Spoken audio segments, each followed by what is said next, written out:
Good afternoon, everybody. It's Super Jackster01 here now. I'm going to do my comparison video of two different versions of The Incredibles. On the left is the 2005 VHS, and on the right is the Collector's Edition DVD counterpart. This video isn't going to be a response to anyone's comparison videos because I don't think anyone has done a comparison video. So, without further ado, let's get started, shall we? This is the 2005 VHS of The Incredibles. It says from the creators of Finding Nemo and the year's best movie so far, and by far stayed by Joe Morgenstein at the Wall Street Journal. I know this cardboard case isn't in the best condition, but that's okay. And this was the only Pixar tape to be released in a cardboard case, because Finding Nemo was the last one to be in a clamshell. Because I think because after this, the remainder of Disney this was one of the last Disney films to get released on VHS. I think this was at least the third to last, because I think the last, because we know the last Disney film to get released on VHS was Bambi 2. I know after this tape, the Platinum Edition of Cinderella VHS would be released on VHS, and maybe there might have been one other VHS, I don't know, but in Canada we know the Platinum of Lady and the Tramp was released on VHS, but we do know that Bambi 2 was the last Disney film to get released on VHS, because Bambi 2 was released sometime in 2006. It was the last Disney film to get released on VHS. But I got this about a week and a half ago at a yard sale.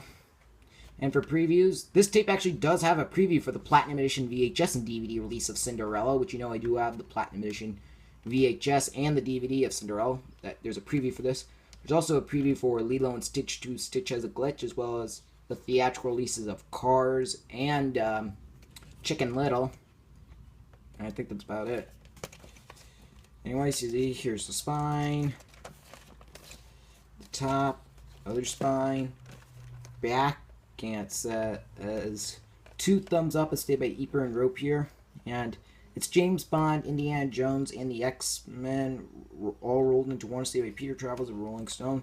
There's a bonus feature, the Academy Award nominated Pixar short Boundin', which we know Boundin' was a short film made in 2003 and it was shown in theaters in 2004 attached to this film. And Boundin', that's the only Pixar short film, not based on any of the other films, not have any movie characters. It was the only one, not like, other short films like Mike's New Car or the Toy Story tunes. This was like the only Pixar short film theatrical one to actually have spoken dialogue, because the characters do speak in that one, while most of the Pixar short films are silent. Anyways, you can see, here's the tape. It's got a blue lid and a ink label. Print date, January 25th, 2005. Still, there we go, this VHS of The Incredibles. I know this VHS is actually hard to find nowadays, so, yeah. It'll be better luck looking up on Amazon or eBay. Oops, sorry, my iPhone just, came off the tripod. But now we got the 2005 Collector's Edition DVD, which I've had in my collection since 2005. This is the full screen edition. I know there's also a widescreen edition, which a few other YouTube users have, but, I'm not going to bother finding it because I'm fine with this full screen, and I like full screen better than widescreen.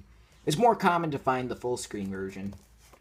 But anyways, you can see, here's the spine, back. This one says, as the year's wittiest, zippiest adventure, with each knockout action sequence escaping lost by Richard Quarles of Time. It's got the same review from James Bond as on the...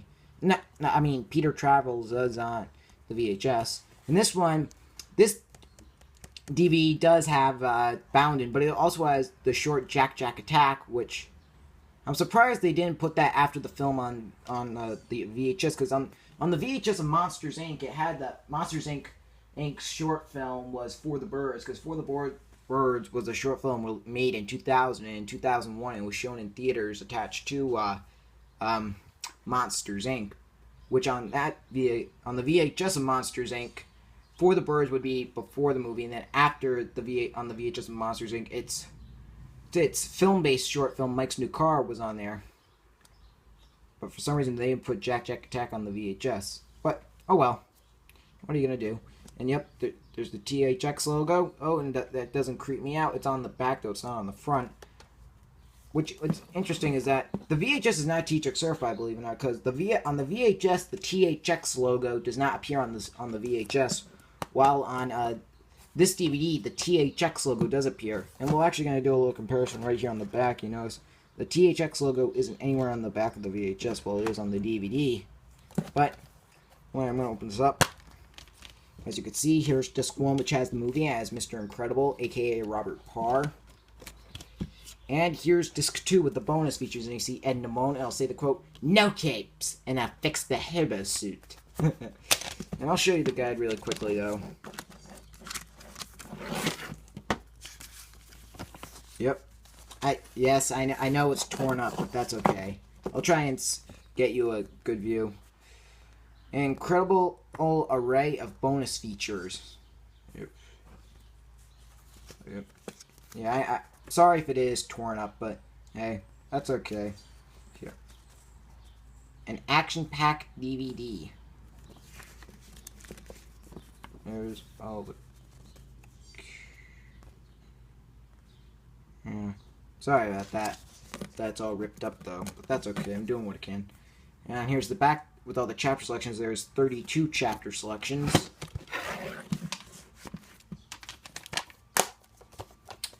But still, this collector's edition DVD of The Incredibles is good. This DVD is still available in stores, so you don't have this DVD, I highly recommend you go out and check it out. Or you could also get the 2011 Blu-ray, which I don't have the 2011 Blu-ray, but last summer I did see a copy of the 2011 Blu-ray at Best Buy, so... But that was last summer. I don't know if it's still there now. If it's still there next time I go to Best Buy, maybe I'll consider out buying it. And The Incredibles, it's a very good Pixar film. This is Martin's mother's favorite Pixar film.